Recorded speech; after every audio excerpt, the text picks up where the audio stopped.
finished the chapter 1 of Genesis 1, a very important foundation chapter of the Word of God. ನಾವು ಆದಿಕಾಂಡ 1ನೇ ಅಧ್ಯಯನವನ್ನು ನಾವು ಮುಗಿಸಿದೆವು. ಅದು ಸತ್ಯವೇದದಲ್ಲಿ ದೇವರ ವಾಕ್ಯಕ್ಕೆ ಒಂದು ಅಡಿಪಾಯ, ಅತ್ಯಂತ ಪ್ರಾಮುಖ್ಯವಾದಂತಹ ಅಧ್ಯಾಯವಾಗಿದೆ. It is the beautiful story of God's creation. ಅದು ದೇವರ ಸೃಷ್ಟಿಯ ಒಂದು ಸುಂದರವಾದಂತಹ ಒಂದು ಚರಿತ್ರೆಯಾಗಿದೆ. At the end of the 6 days, God said, "It is very good." 6ನೆಯ ದಿನದ ಅಂತ್ಯದಲ್ಲಿ ಕರ್ತನು ಹೇಳಿದನು, ಎಲ್ಲವೂ ತುಂಬಾ ಉತ್ತಮವಾಗಿದೆ ಎಂಬುದಾಗಿ ಆತನು ನೆನೆಸಿದನು. Actually, we can say it is a chapter filled with God because 32 times the name God is mentioned in this chapter. Which chapter, uncle? Chapter 1, there are 32 times the name God is mentioned. 1ನೇ ಅಧ್ಯಾಯವನ್ನು ನಾವು ನೋಡುವಾಗ ಅದು ಒಂದು ದೇವರಿಂದ ಕೂಡಿದಂತಹ ಒಂದು ಅಧ್ಯಾಯವಾಗಿದೆ ನಾವು ಹೇಳಬಹುದು. ಯಾಕೆಂದ್ರೆ ಅಲ್ಲಿ ಸುಮಾರು 32 ದೇವರು ಎಂಬಂತಹ ಪದ ಉಪಯೋಗಿಸಲ್ಪಟ್ಟಿದೆ. Without God there is nothing. ಯಾಕಂದ್ರೆ ದೇವರಿಲ್ಲದೆ ಏನೂ ಇಲ್ಲ. You and I are privileged to know this God, how blessed we are, our creator God. When majority in our country who don't know who is the creator, they worship the creation. ಯಾಕೆಂದ್ರೆ ನಾನು ನೀವು ಈ ನಿಜ ದೇವರನ್ನ ತಿಳಿದುಕೊಂಡಿರುವಂತದ್ದು ಅದು ನಮ್ಮೆಲ್ಲರ ಸೌಭಾಗ್ಯವಾಗಿದೆ ಮತ್ತು ಆಶೀರ್ವಾದವಾಗಿದೆ. ಯಾಕೆಂದ್ರೆ ನಮ್ಮ ದೇಶದಲ್ಲಿ ಅನೇಕರು ಈ ನಿಜ ದೇವರನ್ನೇ ತಿಳಿದಿಲ್ಲ. Now we will come to chapter 2 verse 1 to 3. Naveen, ಈಗ ನಾವು ಮ್ಯೂಟ್ ಆಗಿದ್ದೇವೆ. 2ನೇ ಅಧ್ಯಾಯವನ್ನು ನಾವು ಪ್ರಾರಂಭಿಸೋಣ. 2ನೇ ಅಧ್ಯಾಯ chapter 2 verse 1 to 3. ಹೀಗೆ ಭೂಮಿ ಆಕಾಶಗಳು ಅವುಗಳಲ್ಲಿರುವ ಸಮಸ್ತವು ನಿರ್ಮಿತವಾದವು. ದೇವರು ತನ್ನ ಸೃಷ್ಟಿ ಕಾರ್ಯವನ್ನು ಮುಗಿಸಿಬಿಟ್ಟು 7ನೆಯ ದಿನದಲ್ಲಿ ವಿಶ್ರಮಿಸಿಕೊಂಡನು. ದೇವರು ತನ್ನ ಸೃಷ್ಟಿ ಕಾರ್ಯವನ್ನು ಮುಗಿಸಿ ಆ 7ನೆಯ ದಿನದಲ್ಲಿ ವಿಶ್ರಮಿಸಿಕೊಂಡಿದ್ದರಿಂದ ಆ ದಿನವನ್ನು ಪರಿಶುದ್ಧ ದಿನವಾಗಿರಲಿ ಎಂದು ಆಶೀರ್ವದಿಸಿದನು.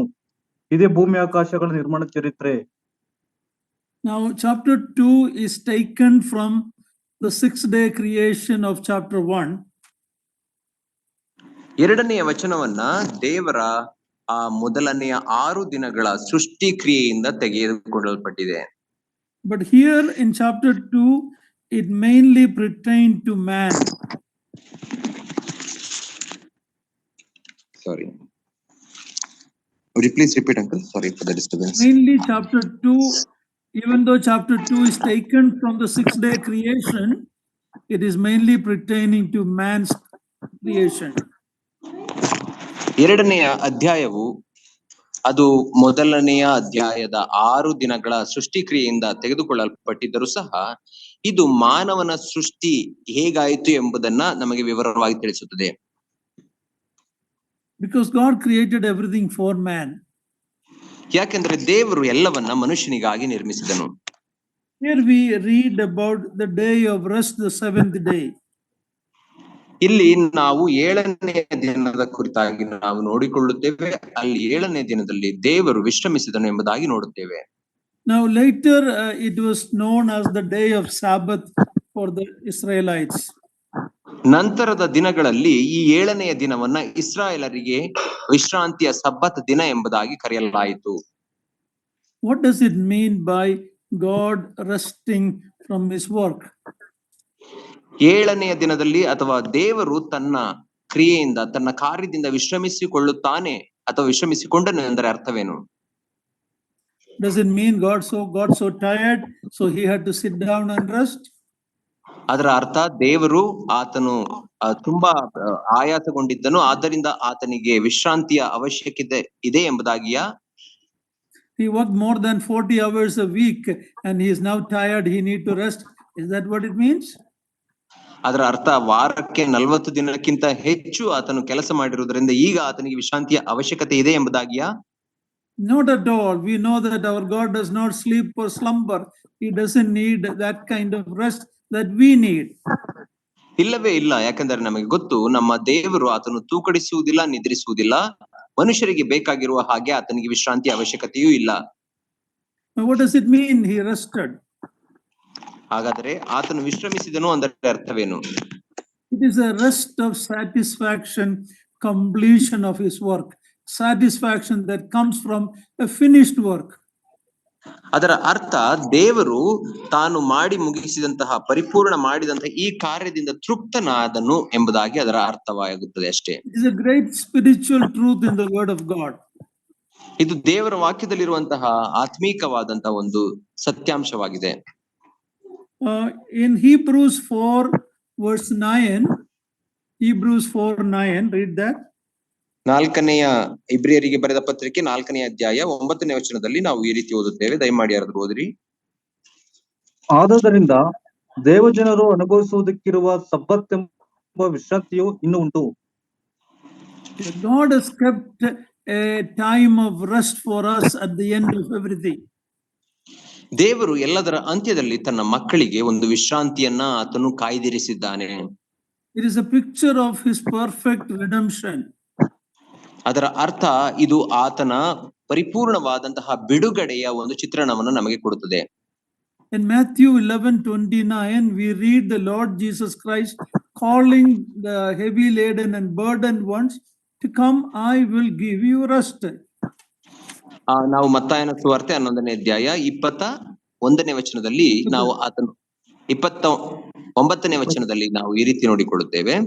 ಎಲೆ ಕಷ್ಟಪಡುವವರೇ ಹೊರಟವರೇ ನೀವೆಲ್ಲರೂ ನನ್ನ ಬಳಿಗೆ ಬನ್ನಿರಿ, ನಾನು ನಿಮಗೆ ವಿಶ್ರಾಂತಿಯನ್ನು ಕೊಡುತ್ತೇನೆ ಎಂಬುದಾಗಿ ಆತನು ಹೇಳುತ್ತಾನೆ. It is in the Lord Jesus Christ that we find our perfect rest.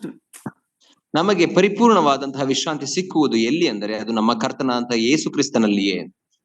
He died for us on the cross and finished his work of redemption. ಆತನು ನಮಗಾಗಿ ಶಿಲುಬೆಯ ಮೇಲೆ ಪ್ರಾಣವನ್ನ ಕೊಟ್ಟು ಸತ್ತನು ಮತ್ತು ತನ್ನ ಆ ಬಿಡುಗಡೆಯ ಕಾರ್ಯವನ್ನ ಪರಿಪೂರ್ಣ ಮಾಡಿದ್ದಾನೆ. Romans 5:1 says we have peace with God. We have perfect rest with God. ರೋಮಾಪುರದವರಿಗೆ ಬರೆದ ಪತ್ರಿಕೆ 5ನೇ ಅಧ್ಯಾಯ 1ನೇ ವಚನದಲ್ಲಿ ನಾವು ಓದುವುದೇನೆಂದರೆ ನಮಗೆ ದೇವರೊಟ್ಟಿಗೆ ಸಂಪೂರ್ಣ ಸಮಾಧಾನವಾಗಿದೆ. And John 17:4 ಮತ್ತು ಯೋಹಾನನ ಸುವಾರ್ತೆ 17ನೇ ಅಧ್ಯಾಯ 4ನೇ ವಚನದಲ್ಲಿ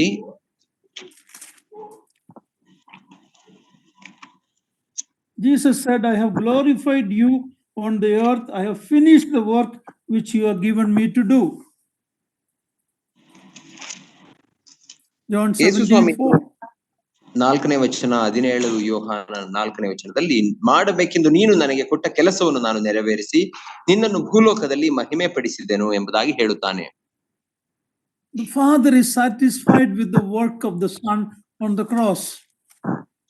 ತಂದೆಯಾದ ದೇವರು ಶಿಲುಬೆಯ ಮೇಲೆ ಮಗನಾದಂತಹ ಯೇಸು ಕ್ರಿಸ್ತನು ಮಾಡಿ ಮುಗಿಸಿದ ಕಾರ್ಯದಲ್ಲಿ ತೃಪ್ತಿಗೊಂಡಿದ್ದಾನೆ. To that work on the cross, you and I can add nothing. ಆತನು ಶಿಲುಬೆ ಮೇಲೆ ಮಾಡಿದಂತಹ ಕಾರ್ಯಕ್ಕೆ ನಾನು ನೀವು ಏನನ್ನೂ ಕೂಡಿಸುವ ಅವಶ್ಯಕತೆ ಇಲ್ಲ. It was a perfect completion. ಯಾಕಂದ್ರೆ ಅದು ಪರಿಪೂರ್ಣವಾಗಿ ಮಾಡಿ ಮುಗಿಸಿದಂತಹ ಕಾರ್ಯವಾಗಿದೆ. There's an English song that we sing like this, Jesus paid it all. ನಾವು ಒಂದು ಇಂಗ್ಲಿಷ್ ಭಾಷೆಯಲ್ಲಿ ಒಂದು ಸಂಗೀತವನ್ನ ಈ ರೀತಿ ಹಾಡುತ್ತೇವೆ, ಅದೇನೆಂದರೆ ಯೇಸು ಕ್ರಿಸ್ತನು ಅದನ್ನ ಅದಕ್ಕೆ ಬೆಲೆ ತೆತ್ತಿದ್ದಾನೆ ಅಥವಾ ಯೇಸು ಕ್ರಿಸ್ತನು ಅದಕ್ಕೆ ಬೆಲೆ ತೆತ್ತು ಮುಗಿಸಿದ್ದಾನೆ ಎಂಬುದಾಗಿ ಹೇಳುತ್ತೇವೆ. All to him I owe.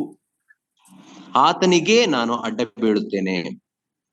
I owe means ನಾನು ಆತನಿಗೆ ಸಾಲಗಾರನಾಗಿದ್ದೇನೆ. I owe everything to him. ನಾನು ಆತನಿಗೆ ಸಾಲಗಾರನಾಗಿದ್ದೇನೆ ಎಂಬುದಾಗಿ ಹೇಳುತ್ತದೆ. Sin has left a crimson stain. ಒಂದು ಕಳ ಏನ್ ಹೇಳಿದ್ರೆ in the dress ಅಲ್ಲಿ sin left a crimson stain, he washed it white as snow.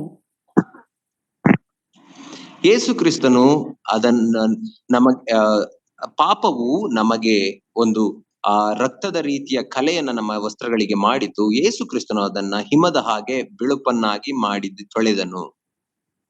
Now when we come to these 3 verses, we read about the Lord God. ಇಲ್ಲಿ ನಾವು ಓದಿದಂತಹ 3 ವಚನಗಳಲ್ಲಿ ನಾವು ನೋಡುವುದೇನೆಂದ್ರೆ ದೇವರು, ಯೆಹೋವ ದೇವರು. Now up to now in chapter 1, God was called Elohim, a plural deity. ಒಂದನೆಯ ವಚನದಲ್ಲಿ ನಾವು ನೋಡುವಾಗ ಆತನನ್ನ ಎಲೋಹಿಮ್ ಎಂಬುದಾಗಿ ಅಥವಾ ಬಹುವಚನದಿಂದ ಆತನನ್ನ ಕರೆಯುವುದನ್ನ ನಾವು ನೋಡುತ್ತಿದ್ದೆವು. Now, we need to read verses 4 to 6. Read verse 4 to 6. ಈಗ ನಾವು 4ರಿಂದ 6ನೇ ವಚನಗಳನ್ನ ಓದಿಕೊಳ್ಳೋಣ. 2ನೇ ಅಧ್ಯಾಯ ಆದಿಕಾಂಡ 4ರಿಂದ 6ನೇ ವಚನ. ಇದೇ ಭೂಮಿ ಆಕಾಶಗಳ ನಿರ್ಮಾಣ ಚರಿತ್ರೆ. ಯೆಹೋವ ದೇವರು ಭೂಮಿ ಆಕಾಶಗಳನ್ನುಂಟು ಮಾಡಿದಾಗ ಯಾವ ಗಿಡವಾದರೂ ಭೂಮಿಯಲ್ಲಿ ಇರಲಿಲ್ಲ, ಯಾವ ಪಲ್ಯವೂ ಹುಟ್ಟಿರಲಿಲ್ಲ. ಯಾಕಂದರೆ ಯೆಹೋವ ದೇವರು ಭೂಮಿಯ ಮೇಲೆ ಮಳೆಯನ್ನು ಸುರಿಸಿರಲಿಲ್ಲ, ಭೂಮಿಯನ್ನು ವ್ಯವಸಾಯ ಮಾಡುವುದಕ್ಕೆ ಮನುಷ್ಯನು ಇರಲಿಲ್ಲ. ಆದರೂ ಭೂಮಿಯಿಂದ ಮಂಜು ಅಪ್ಪಿ ನೆಲವನ್ನೆಲ್ಲ ತೋಯಿಸುತ್ತಿತ್ತು. Now, from verse 4 onwards, we see the name Lord God, Jehovah Devaru. It is repeated again and again from verse 4 onwards. It is the first time in verse 4, God is called Lord God. 4ನೇ ವಚನದಿಂದ ಮುಂದಕ್ಕೆ ನಾವು ನೋಡುವಾಗ ಮೊದಲನೇ ಬಾರಿಗೆ ಅಲ್ಲಿ ದೇವರನ್ನ ಯೆಹೋವ ದೇವರು ಎಂಬುದಾಗಿ ಮುಂದಕ್ಕೆ ಕರೆಯುವುದನ್ನ ನಾವು ನೋಡುತ್ತೇವೆ. Like I said in chapter 1, it is Elohim, God. ನಾನು ಈಗಾಗಲೇ ಹೇಳಿದ ಹಾಗೆ 1ನೇ ಅಧ್ಯಾಯದಲ್ಲಿ ಆತನ ಎಲೋಹಿಮ್ ದೇವರು ಎಂಬುದಾಗಿ ಕರೆಯಲಾಯಿತು. Creator God. ಅಂದರೆ ಸೃಷ್ಟಿಕರ್ತನಾದ ದೇವರು. Here for the first time the name Lord God or Jehovah Lord is mentioned. ಇಲ್ಲಿ ಮೊದಲನೇ ಬಾರಿಗೆ ಯೆಹೋವ ದೇವರು ಎಂಬಂತಹ ಹೆಸರು ನಮೂದಿಸಲ್ಪಟ್ಟಿರುವುದನ್ನು ನೋಡುತ್ತೇವೆ. Jehovah means a God who makes covenant. ಯೆಹೋವ ಎಂಬುದಾಗಿ ಹೇಳುವಾಗ ಅದರ ಅರ್ಥ ಒಡಂಬಡಿಕೆಗಳನ್ನ ಮಾಡಿಕೊಳ್ಳುವ ದೇವರು ಎಂಬುದಾಗಿ. Not only he makes covenant, but he is faithful to keep that covenant.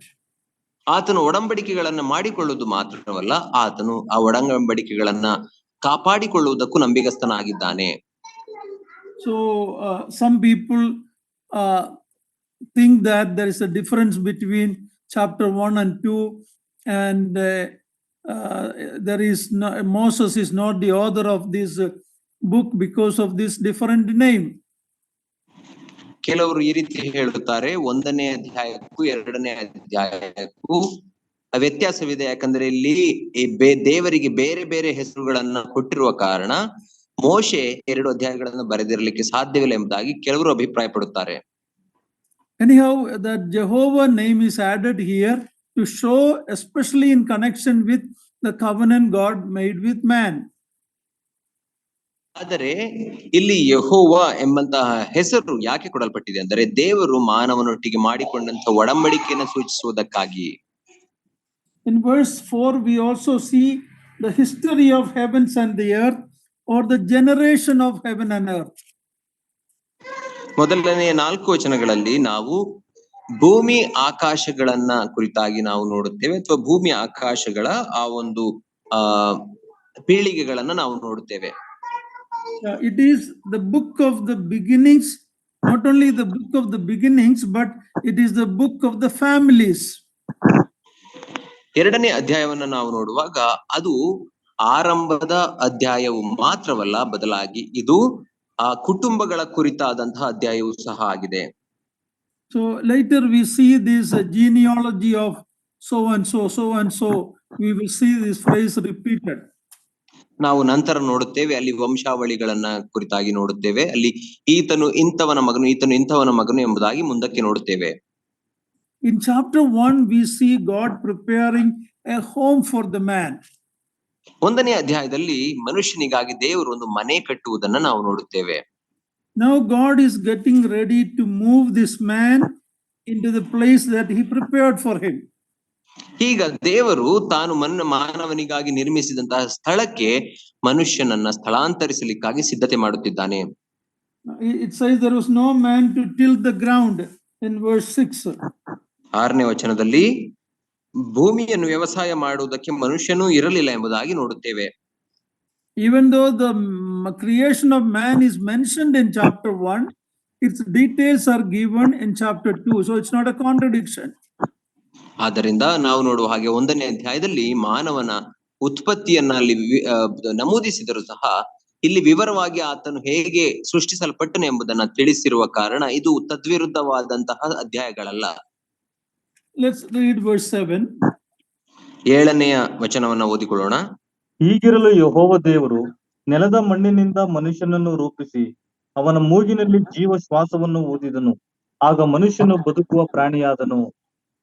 Now in verse 7 we read the method of the creation of man. ಇಲ್ಲಿ 7ನೇ ವಚನದಲ್ಲಿ ಮನುಷ್ಯನನ್ನ ಯಾವ ಪ್ರಕ್ರಿಯೆಯಿಂದ ದೇವರು ಸೃಷ್ಟಿಸಿದನು ಎಂಬ ಪ್ರಕ್ರಿಯೆಯನ್ನ ನೋಡುತ್ತೇವೆ.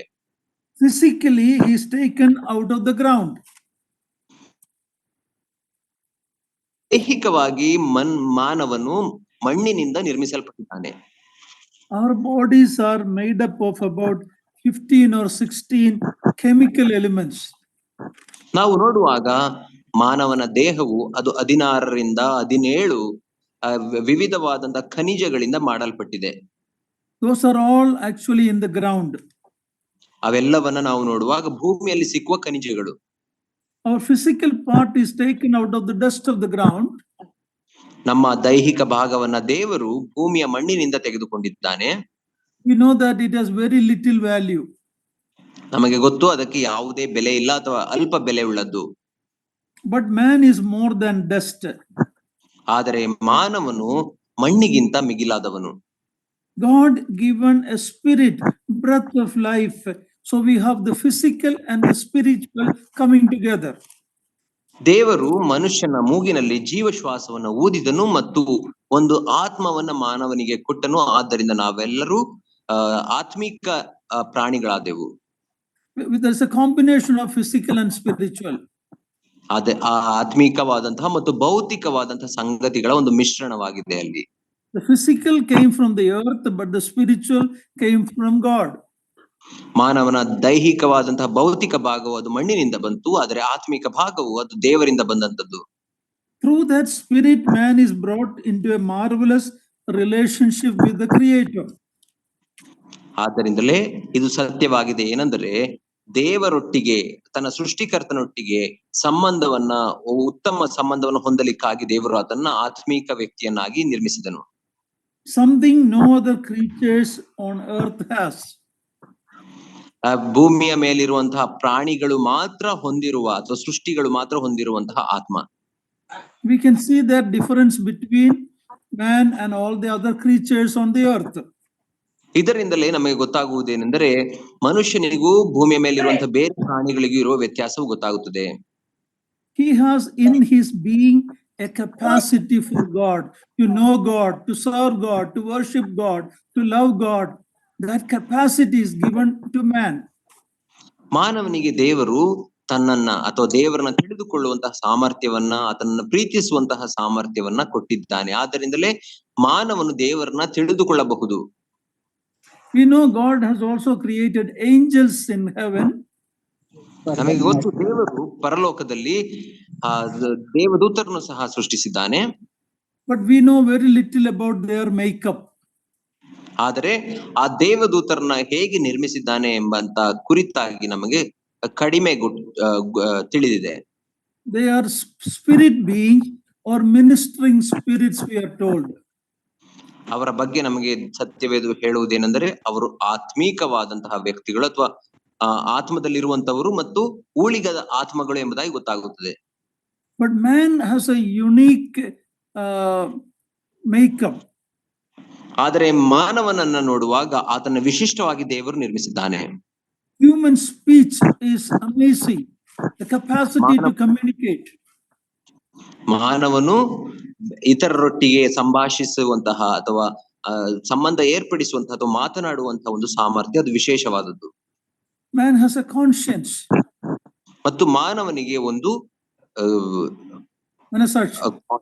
ಮನಸಾಕ್ಷಿ ಉಂಟು. Man has an individuality.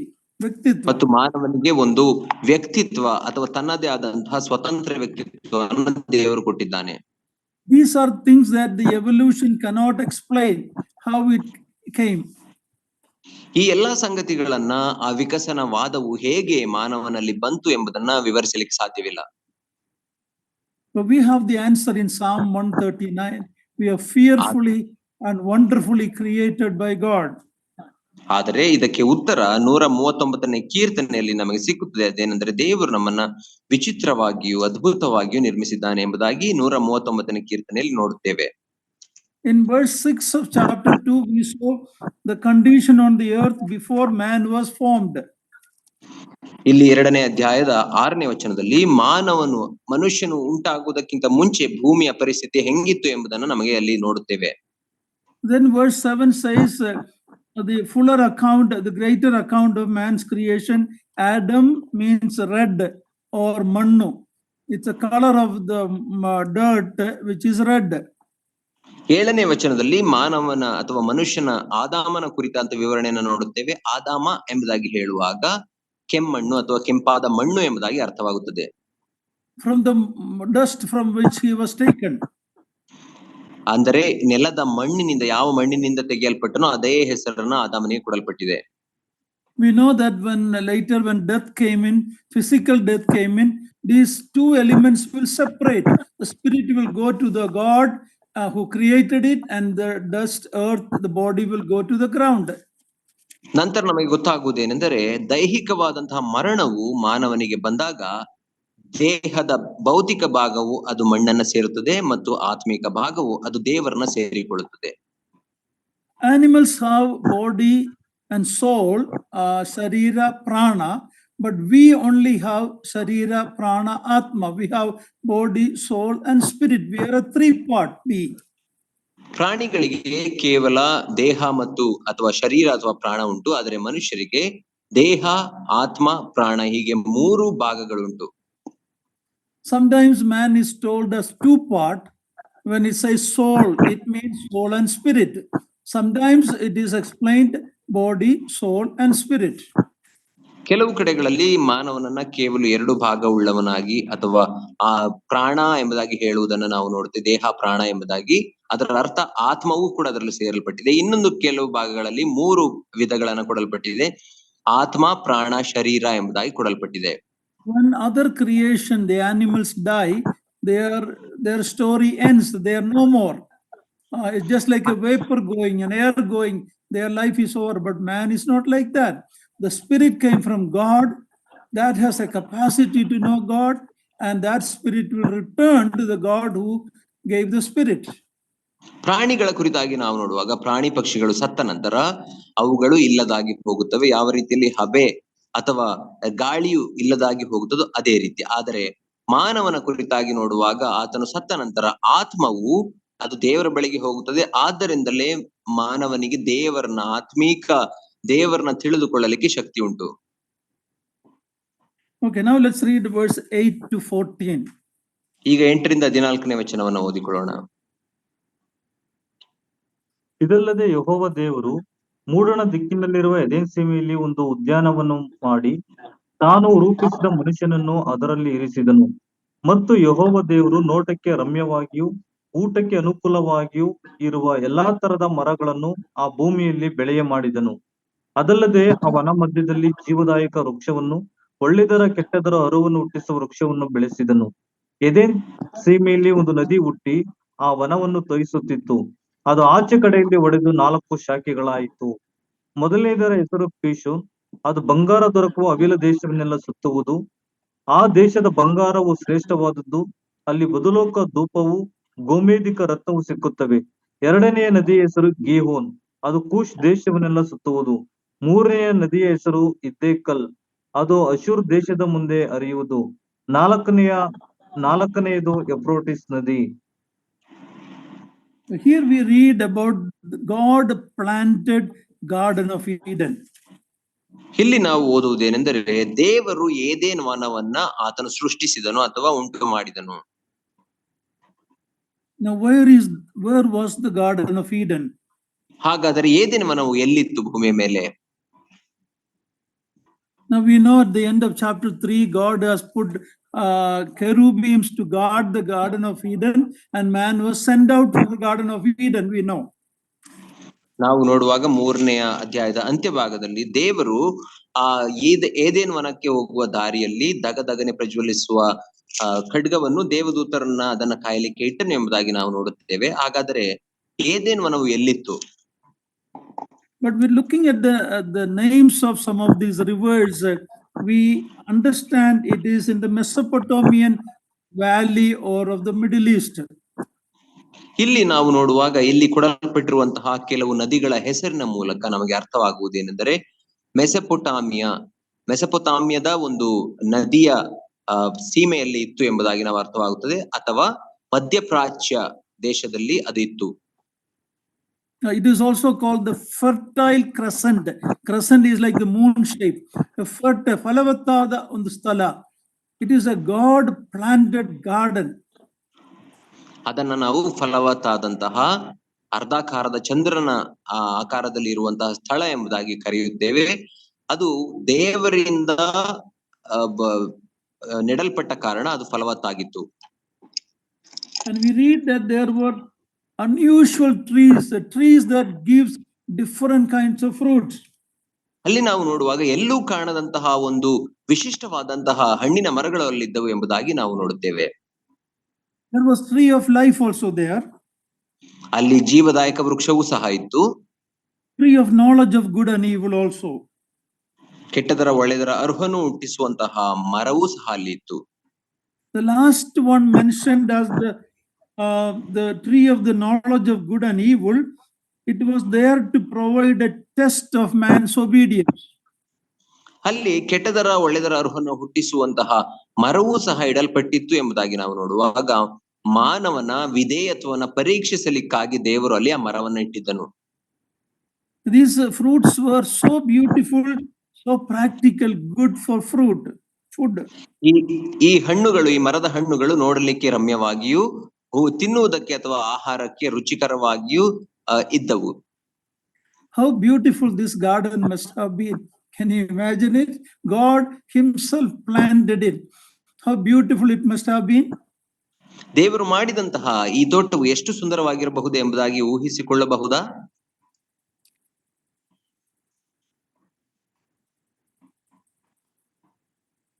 That garden that God made, planted, how beautiful it must have been. ದೇವರು ಉಂಟು ಮಾಡಿದಂತಹ, ದೇವರು ನೆಟ್ಟಂತಹ ಈ ವನವು ಅದು ಎಷ್ಟು ಸುಂದರವಾಗಿರಬಹುದು ಯೋಚಿಸಿರಿ. Later we see sin barred man from this beautiful garden. ಆದರೆ ನಂತರ ಪಾಪವು ಮಾನವನನ್ನ ಈ ವನವನ್ನ ಪ್ರವೇಶಿಸದ ಹಾಗೆ ತಡೆಯಿತು ಎಂಬುದಾಗಿ ನಾವು ನೋಡುತ್ತೇವೆ. But before we going further, I want to remind you about another place the Lord is preparing for us. We read that in John 14:1-3. ನಾವು ಮುಂದೆ ಹೋಗುವುದಕ್ಕಿಂತ ಮುಂಚೆ ನಾನು ದೇವರು ನಮಗಾಗಿ ತನ್ನ ಮಕ್ಕಳಿಗಾಗಿ ಸಿದ್ಧಪಡಿಸುತ್ತಿರುವಂತಹ ಇನ್ನೊಂದು ಸ್ಥಳದ ಕುರಿತಾಗಿ ನಿಮಗೆ ಹೇಳಲಿಕ್ಕೆ ಇಷ್ಟಪಡುತ್ತೇನೆ. ಯೋಹಾನ ಸುವಾರ್ತೆ 14:1-4 ನಿಮ್ಮ ಹೃದಯವು ಕಳವಳಗೊಳ್ಳದೆ ಇರಲಿ, ದೇವರನ್ನು ನಂಬಿರಿ, ನನ್ನನ್ನು ನಂಬಿರಿ. ನನ್ನ ತಂದೆಯ ಮನೆಯಲ್ಲಿ ಬಹಳ ಬಿಡಾರಗಳು ಅವೆ. ಇಲ್ಲದಿದ್ದರೆ ನಿಮಗೆ ಹೇಳುತ್ತಿದ್ದೆನು, ನಿಮಗೆ ಸ್ಥಳವನ್ನು ಸಿದ್ಧ ಮಾಡುವುದಕ್ಕೆ ಹೋಗುತ್ತೇನಲ್ಲ. ನಾನು ಹೋಗಿ ನಿಮಗೆ ಸ್ಥಳವನ್ನು ಸಿದ್ಧ ಮಾಡಿದ ಮೇಲೆ ತಿರುಗಿ ಬಂದು ನಿಮ್ಮನ್ನು ಕರಕೊಂಡು ಹೋಗಿ ನನ್ನ ಬಳಿಗೆ ಸೇರಿಸಿಕೊಳ್ಳುವೆನು. ಯಾಕಂದರೆ ನಾನಿರುವ ಸ್ಥಳದಲ್ಲಿ ನೀವು ಸಹ ಇರಬೇಕು, ಮತ್ತು ನಾನು ಹೋಗುವ ಸ್ಥಳದ ಮಾರ್ಗವು ನಿಮಗೆ ತಿಳಿದದೆ ಅಂದನು. If the Garden of Eden that was on the earth was so beautiful, can you imagine this place that the Lord Jesus is preparing for his children, you and I? What a place it will be. ಭೂಮಿಯ ಮೇಲೆ ಇದ್ದಂತಹ ಈ ಏದೇನ್ ವನವೇ ಎಷ್ಟು ಸುಂದರವಾಗಿರಬೇಕಾದರೆ ಕರ್ತನಾದಂತ ಯೇಸು ಕ್ರಿಸ್ತನು ತನ್ನ ಮಕ್ಕಳಂತ ನನಗೆ ನಿನಗೆ ಪರಲೋಕದಲ್ಲಿ ಸಿದ್ಧಪಡಿಸುತ್ತಿರುವಂತಹ ಆ ಸ್ಥಳವು ಎಷ್ಟು ಸುಂದರವಾಗಿರಬಹುದು ಯೋಚಿಸಿರಿ. That is our home. ಅದೇ ನಮ್ಮ ನಿರೀಕ್ಷೆ. Our home, ನಮ್ಮ ಮನೆ, ನಮ್ಮ ವಾಸಸ್ಥಳ. ಅದೇ ನಮ್ಮ ಮನೆಯಾಗಿದೆ. We read about that in Revelation, the New Jerusalem coming down from heaven as a place prepared for the bride. ನಾವು ಅಲ್ಲಿ ಪ್ರಕಟಣೆಯ ಪುಸ್ತಕದಲ್ಲಿ ನೋಡುವ ಹಾಗೆ ಪರಲೋಕದಿಂದ ಹೊಸ ಯೆರೂಸಲೇಮ್ ಭೂಮಿಗೆ ಇಳಿಯುವುದನ್ನ ನಾವು ನೋಡುತ್ತೇವೆ. ಅದು ಅಲಂಕೃತಳಾದಂತಹ ಸ್ತ್ರೀಯ ಹಾಗೆ ಅಥವಾ ವಧುವಿನ ಹಾಗೆ ಬರುವುದನ್ನ ನಾವು ನೋಡುತ್ತೇವೆ.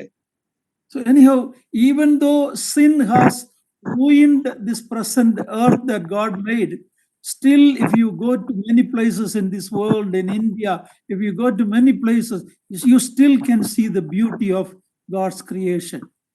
ಪಾಪವು ದೇವರು ಸೃಷ್ಟಿಸಿದಂತಹ ಈ ಸುಂದರವಾದಂತಹ ಏದೇನು ವನವನ್ನ ಮತ್ತು ಭೂಮಿಯನ್ನ ಅದು ಕೆಡಿಸಿದ್ದರೂ ಸಹ ಭೂಮಿಯ ಅನೇಕ ಭಾಗಗಳಿಗೆ ಹೋಗುವಾಗ ಇನ್ನು ದೇವರ ಸುಂದರ ಸೃಷ್ಟಿಯನ್ನ ನಾವು ಕಾಣಬಹುದು. So Garden of Eden was somewhere in the Middle East, maybe present day Iraq, Iran, Babylon, in that area, the crescent, fertile crescent of the Middle East, that is where it was. ನಾವು ನೋಡುವಾಗ ಈಗ ನೋಡುವ ಹಾಗೆ ಮಧ್ಯಪ್ರಾಚ್ಯದಲ್ಲಿ ದೇವರು ಸೃಷ್ಟಿಸಿದಂತಹ ಆ ಏದೇನು ವನ ಇದ್ದಿರಬಹುದು. ಅಂದರೆ ಈಗಿನ ಇರಾನ್, ಇರಾಕ್ ದೇಶಗಳಿರುವಂತಹ ಆ ಮಧ್ಯಪ್ರಾಚ್ಯದಲ್ಲಿ ಆ ಒಂದು ಫಲವತ್ತಾದಂತಹ ಚಂದ್ರಾಕಾರದ ಸ್ಥಳವೇ ಅದು ಏದೇನು ವನವಿದ್ದಂತಹ ಸ್ಥಳ. We read about the river that went through this garden, that waters is it, and gold was there, gems were there, and all that things that God put in that garden is mentioned here. ಆ ಏದೇನ್ ವನದಿಂದ ಹೊರಡುವಂತಹ ಆ ನದಿಗಳ ಕುರಿತಾಗಿ ನಾವು ನೋಡುತ್ತೇವೆ. ಆ ನದಿಗಳಲ್ಲಿ ಆ ಅಮೂಲ್ಯ ರತ್ನಗಳು ಮತ್ತು ಚಿನ್ನ ದೊರೆಯುವುದನ್ನು ನಾವು ನೋಡುತ್ತೇವೆ. Come to verse 15 now. Read verse 15. 15ನೇ ವಚನವನ್ನ ಓದಿರಿ.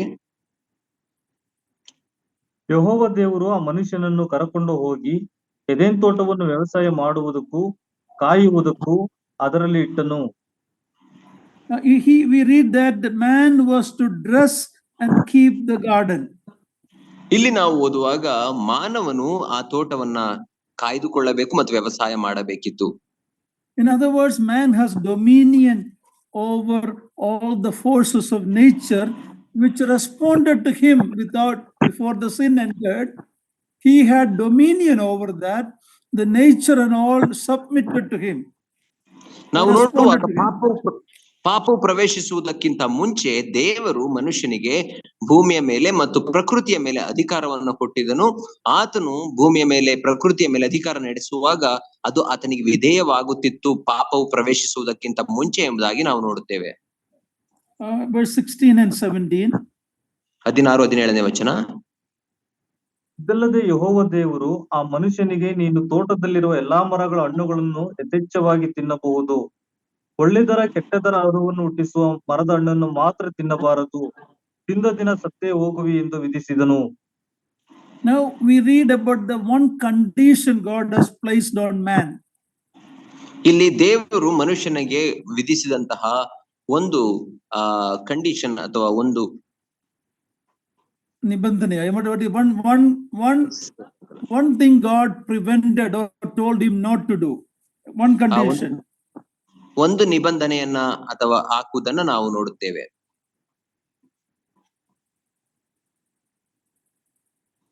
ಒಂದು ನಿಬಂಧನೆ ಅಥವಾ ಒಂದು ಮಾಡಬಾರದು ಎಂಬುದಾಗಿ ಹೇಳಿದ ಕಾರ್ಯವನ್ನ ನಾವು ನೋಡುತ್ತೇವೆ. Can you hear me? Yes, uncle.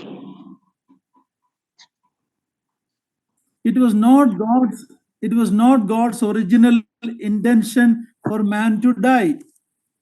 ದೇವರ ಮೂಲ ಆಶೆ ಮಾನವನು ಸಾಯಬೇಕು ಎಂಬುದಾಗಿ ಇರಲಿಲ್ಲ. Hello, yes uncle. ದೇವರ ಮೂಲ ಉದ್ದೇಶ ಮಾನವನು not God's intention for man to die. ದೇವರ ಮೂಲ ಉದ್ದೇಶ ಮಾನವನು ಸಾಯಬೇಕು ಎಂಬುದಾಗಿ ಇರಲಿಲ್ಲ. But man is put on a probation. ಆದರೆ ದೇವರು ಮಾನವನನ್ನ ಆ ಒಂದು ತರಬೇತಿಯ ಸಮಯದಲ್ಲಿ put on a probation. ದೇವರು ಆತನನ್ನ ಒಂದು ತರಬೇತಿಯ ಸಮಯದಲ್ಲಿ ಇರಿಸಿದನು. You see, man has a free will and privilege, but it always brings responsibility. ದೇವರು ಮಾನವನಿಗೆ ತನ್ನದೇ ಆದಂತಹ ಸ್ವಇಚ್ಛೆಯನ್ನ ಮತ್ತು ಒಂದು ಆಯ್ಕೆ ಮಾಡಿಕೊಳ್ಳುವಂತಹ ಆಯ್ಕೆಯನ್ನ ಕೊಟ್ಟಿದ್ದನು. ಆದರೆ ಅದರೊಟ್ಟಿಗೆ ಜವಾಬ್ದಾರಿಯನ್ನು ಸಹ ಕೊಟ್ಟಿದ್ದನು.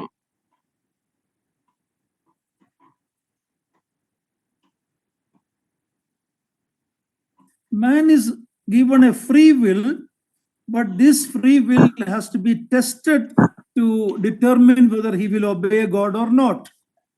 ದೇವರು ಮಾನವನಿಗೆ ಸ್ವಇಚ್ಛೆಯನ್ನ ಕೊಟ್ಟಿದ್ದನು. ಅದರೊಟ್ಟಿಗೆ ದೇವರಿಗೆ ಆತನು ವಿಧೇಯನಾಗುತ್ತಾನೋ ಇಲ್ಲವೋ ಎಂಬುದಾಗಿ ಆತನು ಪರೀಕ್ಷಿಸಬೇಕಾಗಿತ್ತು. Why it was wrong to eat the fruit of that one tree? Was it because it was poisonous? Was there any ಯಾಕೆ poison in it? ಯಾಕೆ ಆ ಒಂದು ಮರದ ಹಣ್ಣನ್ನ ತಿನ್ನಬಾರದಾಗಿತ್ತು ಮನುಷ್ಯನು? ಯಾಕಂದ್ರೆ ಅದು ವಿಷಪೂರಿತವಾಗಿತ್ತಾ? In chapter 3:6 we read, when Eve looked at that fruit, it was very good for look and for taste. That is what she understood. 3ನೇ ಅಧ್ಯಾಯ 6ನೇ ವಚನದಲ್ಲಿ ನಾವು ನೋಡುವಾಗ, ಹವ್ವಳು ಆ ಹಣ್ಣನ್ನು ನೋಡುವಾಗ, ಆ ಮರದ ಹಣ್ಣು ತಿನ್ನುವುದಕ್ಕೆ ಉತ್ತಮವಾಗಿಯೂ ನೋಡುವುದಕ್ಕೆ ರಮ್ಯವಾಗಿಯೂ ಜ್ಞಾನೋದಯಕ್ಕೆ ಅಪೇಕ್ಷಿಸತಕ್ಕದ್ದಾಗಿಯೂ ಇದೆ ಎಂಬುದಾಗಿ ಆಕೆಯು ತಿಳಿದುಕೊಂಡಳು ಎಂಬುದಾಗಿ ನೋಡುತ್ತೇವೆ. And I tend to believe that it was probably the best fruit. ನನಗೆ ಅರ್ಥವಾಗುವುದೇನೆಂದರೆ ಅದು ಬಹುಶಃ ಅತ್ಯುತ್ತಮವಾದಂತಹ ಹಣ್ಣಿರಬಹುದು.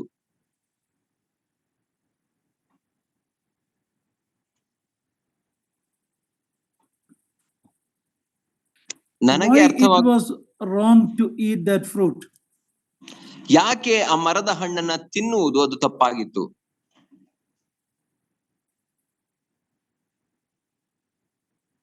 The only reason it was wrong to eat that because God said so. ಅದನ್ನ ತಿನ್ನುವುದು ತಪ್ಪಾಗಿತ್ತು ಯಾಕಂದರೆ ದೇವರು ಅದನ್ನ ತಿನ್ನಬಾರದು ಎಂಬುದಾಗಿ ಹೇಳಿದ ಕಾರಣ. That is a great spiritual principle in the word of God. God knows what is good for us, what is bad for us.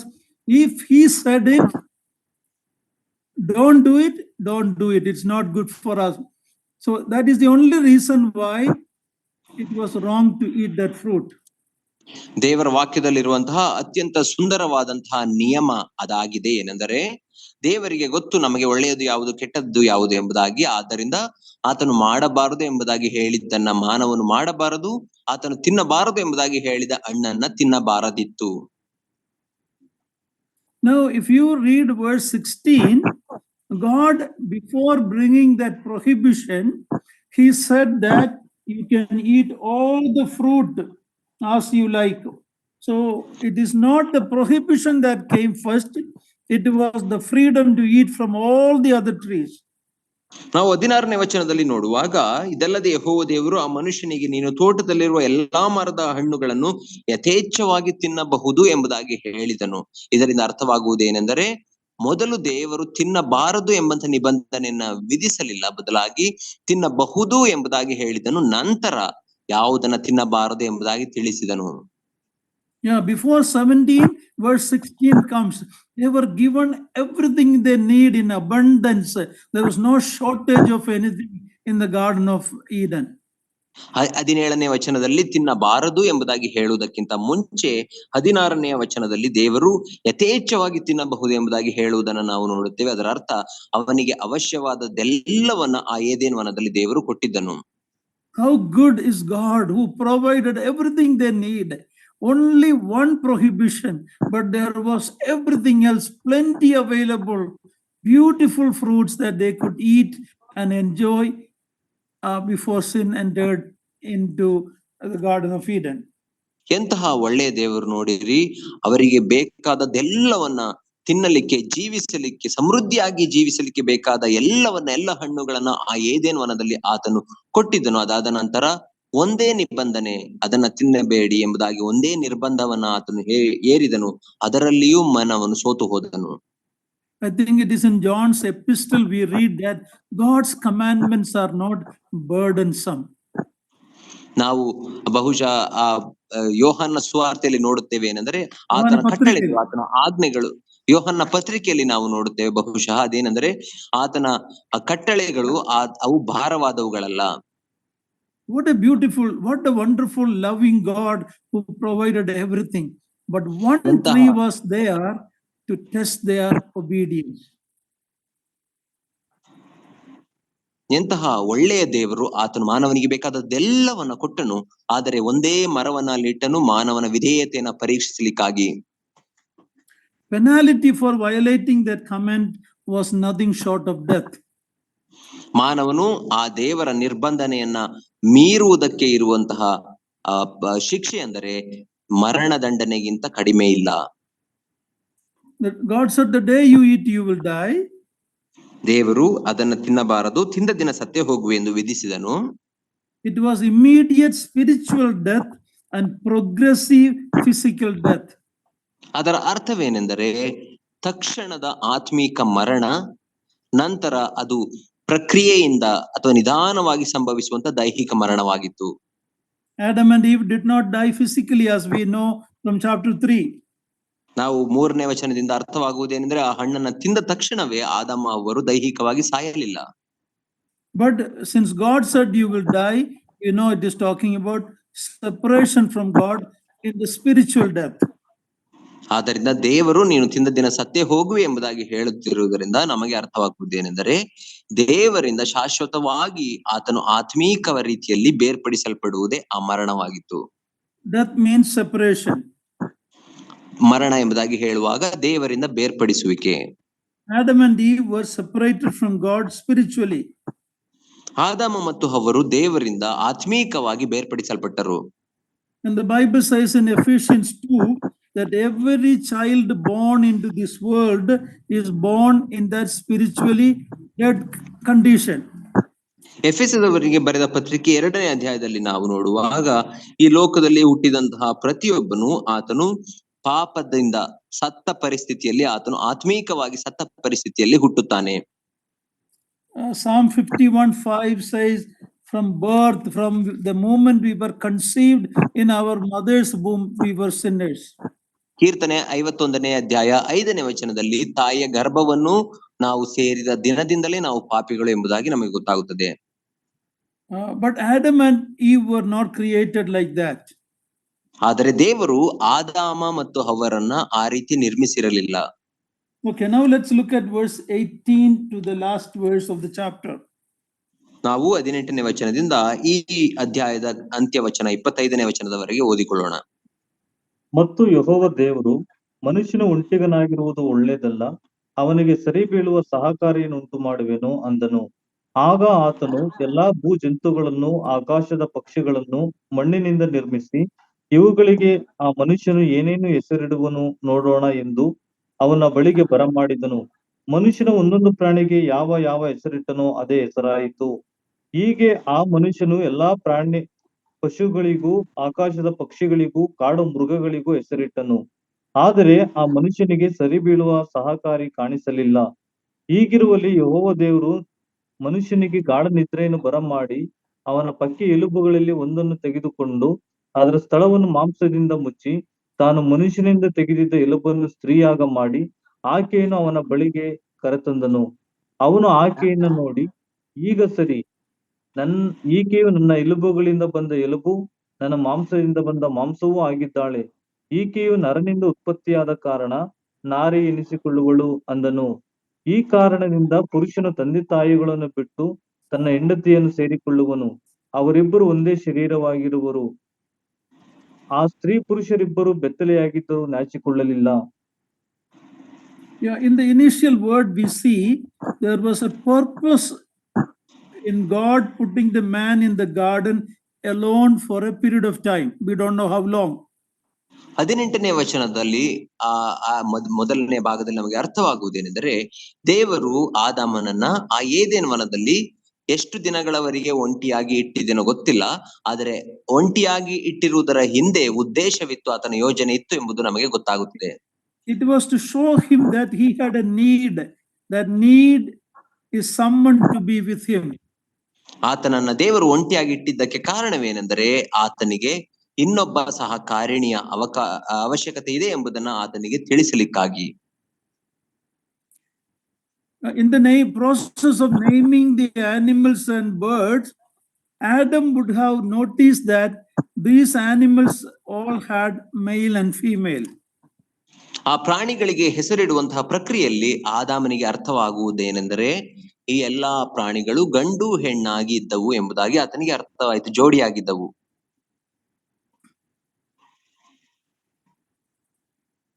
Each one of that animal had a mate which are similar but different. ಆ ಪ್ರತಿಯೊಂದು ಪ್ರಾಣಿಗಳಿಗೂ ಒಂದು ಜೋಡಿ ಸಂಗಾತಿ ಇರುವುದನ್ನು ನಾವು ನೋಡುತ್ತೇವೆ. ಅವು ಬೇರೆ ಬೇರೆ ಪ್ರಾಣಿಗಳಾಗಿದ್ದರೂ ಸಹ ಬೇರೆ ಬೇರೆ ಸಂಗಾತಿಗಳನ್ನು ನಾವು ಹೊಂದಿದ್ದವು. Similar but different. ಒಂದೇ ತರವಾದದ್ದು ಆದರೆ ವಿಭಿನ್ನವಾದ ಸಂಗಾತಿಗಳು. This prepared Adam for a helper who would be comparable to himself. ಇದು ಆದಾಮನಿಗೆ ತನಗೆ ಒಂದು ಸಹಕಾರಿ ಅವಶ್ಯಕತೆ ಇದೆ ಎಂಬುದನ್ನ ಅರ್ಥ ಮಾಡಿಕೊಳ್ಳಲಿಕ್ಕೆ ಸಿದ್ಧ ಮಾಡಿತು. His bride was formed from one of his ribs as he slept. God put him into a deep sleep. ನಾವು ನೋಡುವಾಗ ದೇವರು ಆತನಿಗೆ ಸರಿ ಬೀಳುವ ಸಹಕಾರಿಯನ್ನ ಅಥವಾ ಸಂಗಾತಿಯನ್ನ ತನ್ನದೇ ಆದಂತಹ ಆ ಮೂಳೆಯಿಂದ ಎಲುಬಿನಿಂದ ಸೃಷ್ಟಿಸಿದನು ಎಂಬುದಾಗಿ ನಾವು ನೋಡುತ್ತೇವೆ. ಅದಕ್ಕಾಗಿ ಆತನನ್ನು ಗಾಢ ನಿದ್ರೆಗೆ ಒಳಪಡಿಸಿದನು. Sorry, there was a phone that came. It was formed out of the rib, one of the ribs, when he had a deep sleep. ಮನುಷ್ಯನಿಗೆ ಗಾಢ ನಿದ್ರೆ ಮಾಡಿ ದೇವರು ಆ ಒಂದು ಪಕ್ಕಿಯ ಎಲುಬಿನಿಂದ ಆತನಿಗೆ ಸಂಗಾತಿಯನ್ನು ಉಂಟು ಮಾಡುವುದನ್ನು ನಾವು ನೋಡುತ್ತೇವೆ. This is a beautiful picture of Christ taking his bride from his side at Calvary, from what he went through, that deep agony and suffering he went through on the cross. ಇದು ಯಾವುದಕ್ಕೆ ಚಿತ್ರಣವಾಗಿದೆ ಎಂದರೆ ಯೇಸು ಕ್ರಿಸ್ತನು ಕಲ್ವಾರಿಯ ಶಿಲುಬೆಯ ಮೇಲೆ ತಾನು ಅನುಭವಿಸಿದಂತಹ ಆ ದುಃಖ ವೇದನೆಗಳ ಮೂಲಕ ತನ್ನ ಸಂಗಾತಿಯನ್ನ ಅಥವಾ ಸಭೆ ಎಂಬ ಸಂಗಾತಿಯನ್ನ ಆತನು ಕೊಂಡುಕೊಳ್ಳುವುದರ ಒಂದು ಚಿತ್ರಣವಾಗಿದೆ. But the difference is, Adam knew nothing when God put him through the surgery. Jesus Christ tasted death for you and I with all its pain and suffering.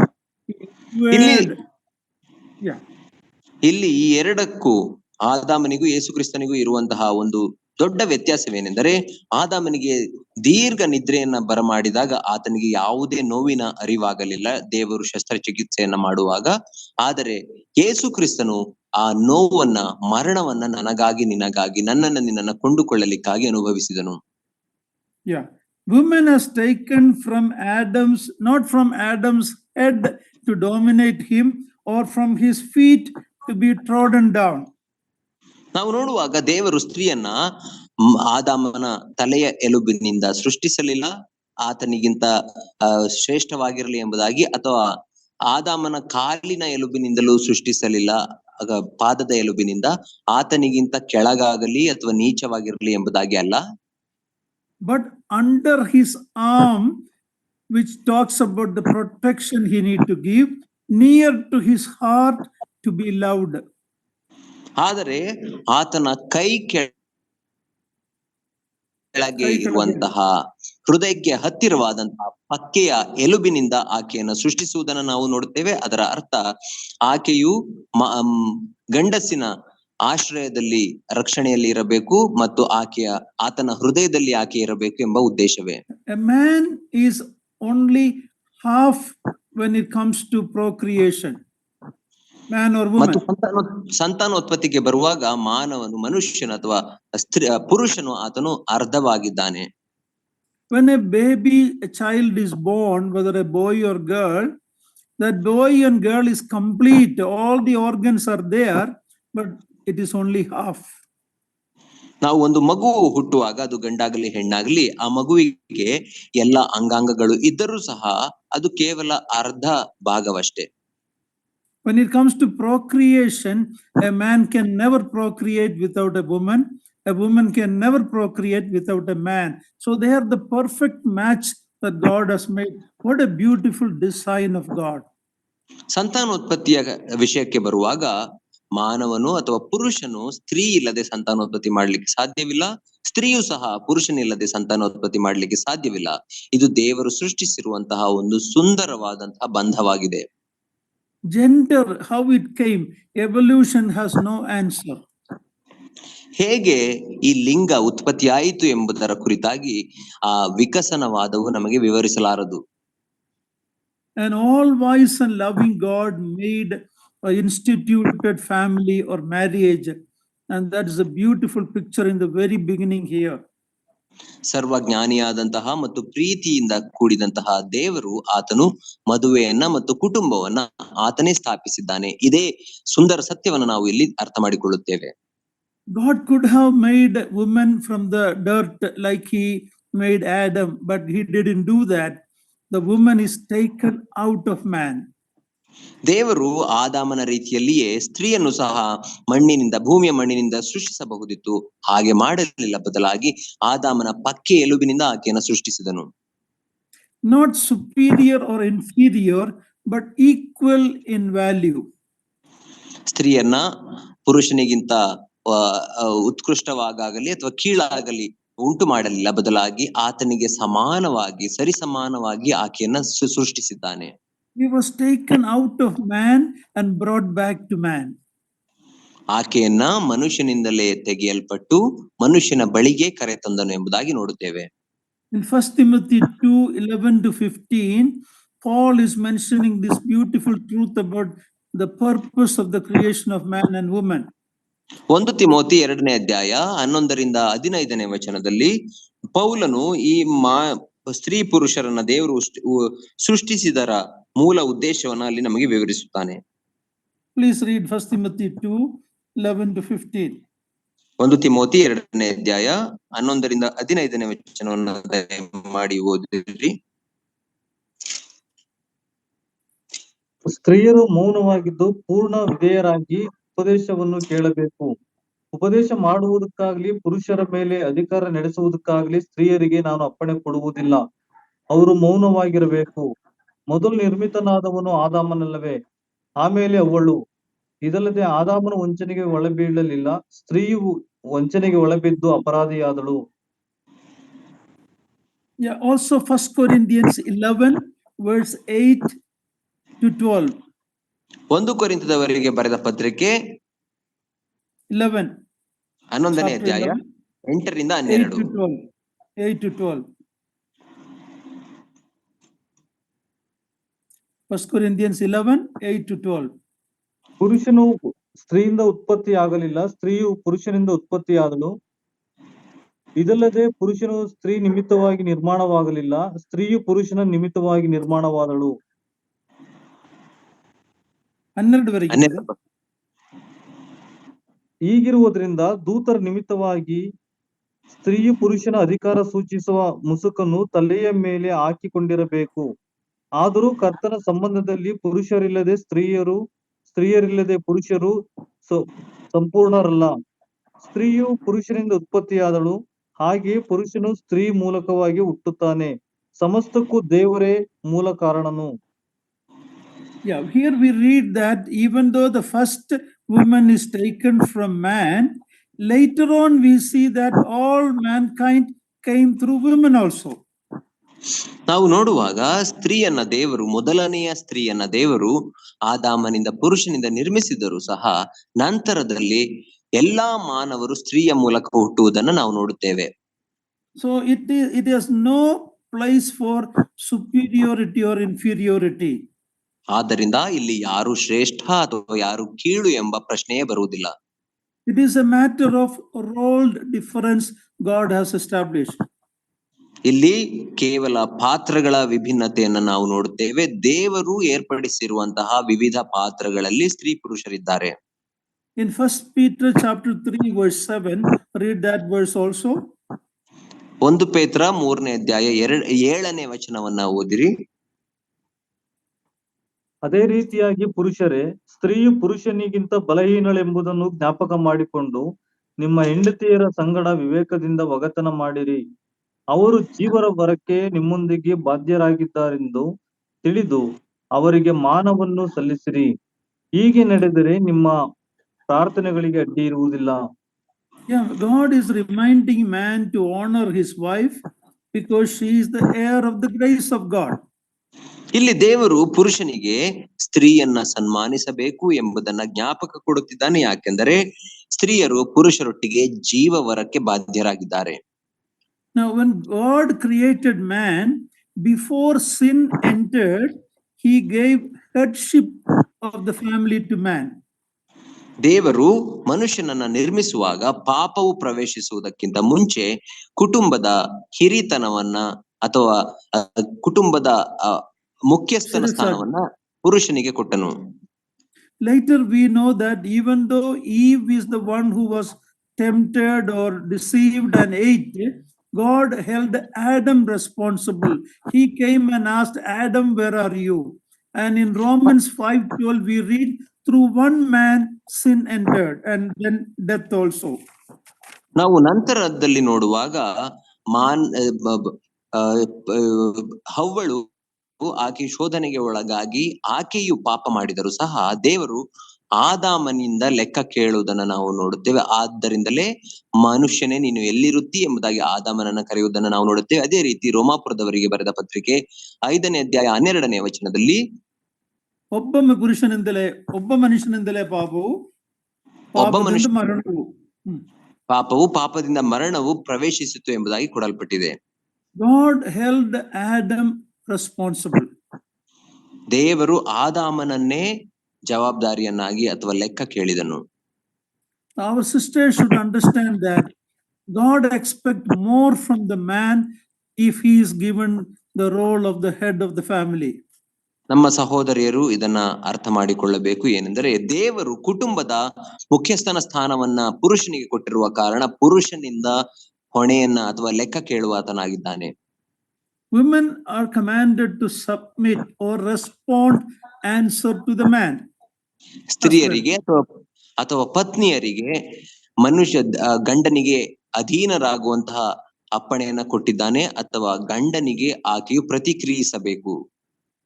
This is a truth that the world hates so much. ಈ ಒಂದು ಸತ್ಯವನ್ನ ಲೋಕವು ಅದು ದ್ವೇಷಿಸುತ್ತದೆ. The modern woman don't want to submit. She thinks that she becomes inferior if she submits, but God says it is a blessing if you submit. ಆದರೆ ಆಧುನಿಕ ಕಾಲದ ಸ್ತ್ರೀಯರಿಗೆ ಇದು ಇಷ್ಟವಿಲ್ಲ. ಯಾಕಂದ್ರೆ ಅವರು ಪುರುಷನಿಗೆ ಅಧೀನರಾಗಲಿಕ್ಕೆ ಅವರಿಗೆ ಇಷ್ಟವಿಲ್ಲ. ಬದಲಾಗಿ ಪುರುಷನಿಗೆ ಇನ್ನೂ ಹೆಚ್ಚಾಗಿ ಶ್ರೇಷ್ಠತೆಯಲ್ಲಿರಬೇಕೆಂಬುದಾಗಿ ಬಯಸುತ್ತಾರೆ. But a godly man or woman, when they obey God's command, it will bring great blessing in their life. ಆದರೆ ದೇವ ಭಕ್ತರಾದಂತಹ ಸ್ತ್ರೀ ಇರಬಹುದು, ಪುರುಷರಿರಬಹುದು, ಅವರು ದೇವರ ವಾಕ್ಯಕ್ಕೆ, ದೇವರ ಅಪ್ಪಣೆಗೆ ವಿಧೇಯರಾಗುವಾಗ ಅದು ಅವರಿಗೆ ಹೆಚ್ಚಿನ ಆಶೀರ್ವಾದವನ್ನು ತಂದುಕೊಡುತ್ತದೆ. We also read in verse 18, marriage is God's plan. It was not man's idea. God is the one who sensed the need of man and provided for man. ಆದಿಕಾಂಡ 2ನೇ ಅಧ್ಯಾಯ 18ನೇ ವಚನದಲ್ಲಿ ನಾವು ನೋಡುವಾಗ ಮದುವೆ ಎಂಬಂತದ್ದು ಅದು ಮನುಷ್ಯನ ಕಾರ್ಯವಲ್ಲ, ಬದಲಾಗಿ ದೇವರ ಯೋಜನೆ ಆಗಿತ್ತು. ಯಾಕಂದರೆ ಮನುಷ್ಯನ ಒಂಟಿಗನಾಗಿರುವುದು ಸರಿಯಲ್ಲ ಎಂಬುದಾಗಿ ದೇವರು ಆತನಿಗೆ ಸಂಗಾತಿಯನ್ನ ಕೊಟ್ಟನು. Hebrews 13:4 says marriage is honorable in all. ಇಬ್ರಿಯರಿಗೆ ಬರೆದ ಪತ್ರಿಕೆ 13ನೇ ಅಧ್ಯಾಯ 4ನೇ ವಚನವು ಆ ದಾಂಪತ್ಯವದು ಮಾನ್ಯವಾದದ್ದು ಎಂಬುದಾಗಿ ಹೇಳುತ್ತದೆ. Only a few people who have a special calling to be single, like Apostle Paul. Other than that, majority, maybe 99%, 9%, God expect marriage. ಕೆಲವರಿಗೆ ಮಾತ್ರ ದೇವರು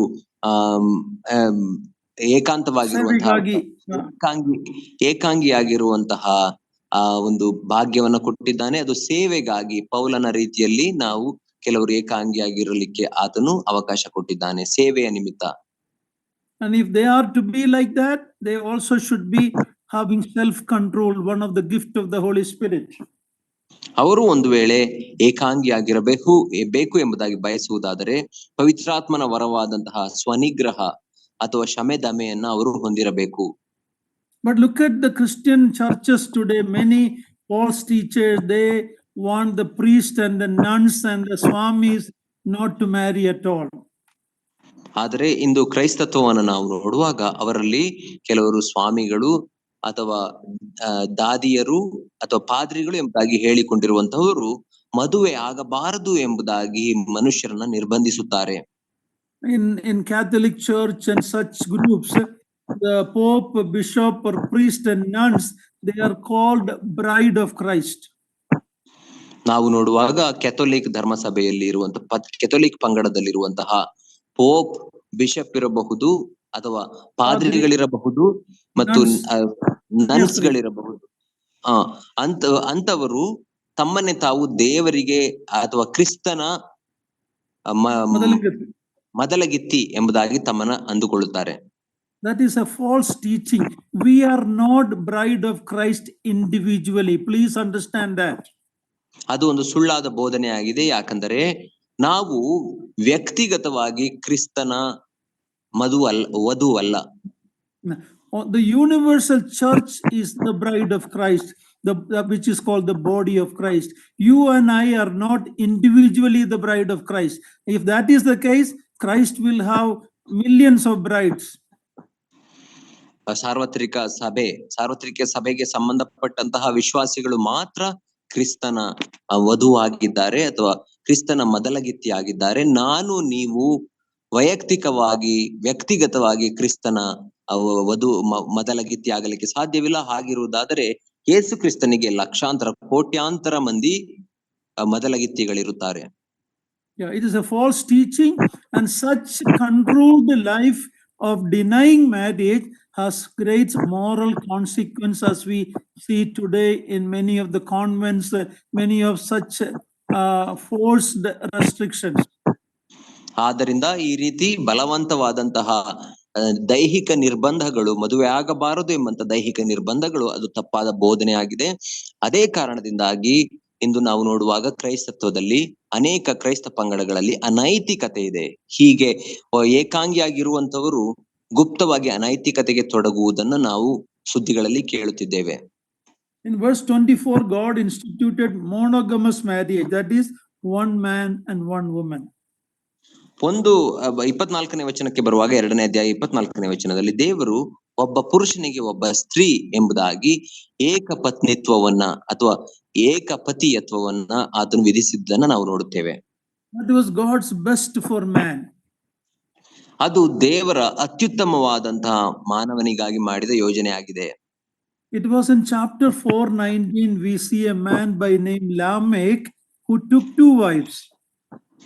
4ನೇ ಅಧ್ಯಾಯದ 14ನೇ ವಚನದಲ್ಲಿ ನಾವು ನೋಡುವಾಗ ಅಲ್ಲಿ 4:19 4ನೇ ಅಧ್ಯಾಯದ 19ನೇ ವಚನಕ್ಕೆ ಬರುವಾಗ ಅಲ್ಲಿ ಲೆಮೆಕ್ ಎಂಬಂತಹ ವ್ಯಕ್ತಿ ಆತನು 2 ಹೆಂಡರನ್ನ ಮಾಡಿಕೊಳ್ಳುವುದನ್ನು ಪ್ರಥಮ ಬಾರಿಗೆ ನೋಡುತ್ತೇವೆ.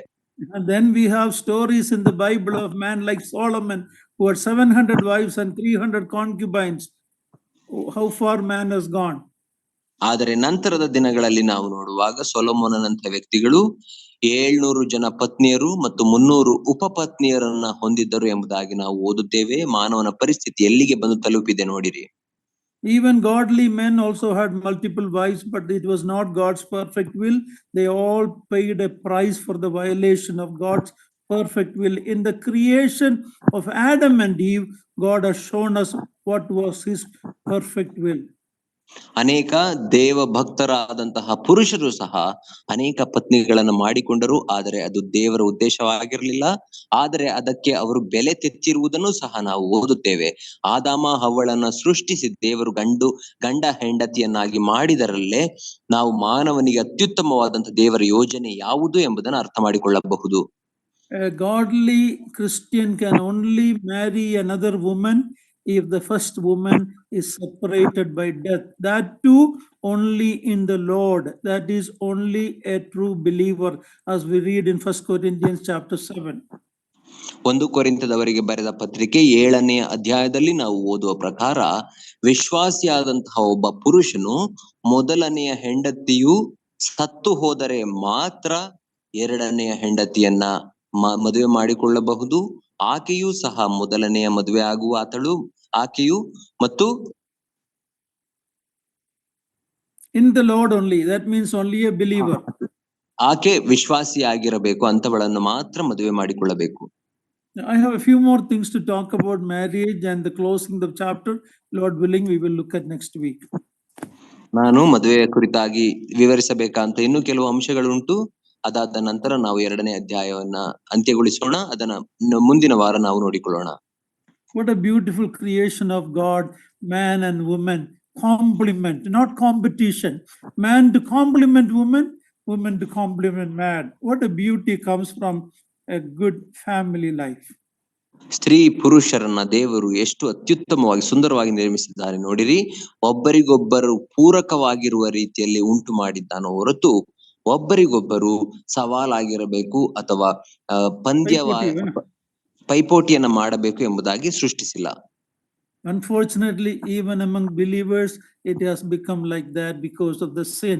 But you and I understand what is God's perfect will, a complementing husband and wife living together for the glory of God. ಆದರೆ ಇಂದು ಅನೇಕ ಕ್ರೈಸ್ತರ ಮಧ್ಯದಲ್ಲಿಯೂ ಸಹ ಇದಕ್ಕೆ ತದ್ವಿರುದ್ಧವಾದ ಸಂಗತಿಗಳು ನಡೆಯುವುದನ್ನು ನಾವು ನೋಡುತ್ತೇವೆ. ಸ್ತ್ರೀ ಪುರುಷರು ಗಂಡ ಹೆಂಡತಿ ಒಬ್ಬರಿಗೊಬ್ಬರು ಪೂರಕವಾಗಿರಬೇಕೆ ಹೊರತು ಮಾರಕವಾಗಿರಬಹುದು ಅಥವಾ ಪೈಪೋಟಿ ಮಾಡಬಾರದು. Your brother or sister, whoever you are, thank God for making you a man or making you a woman.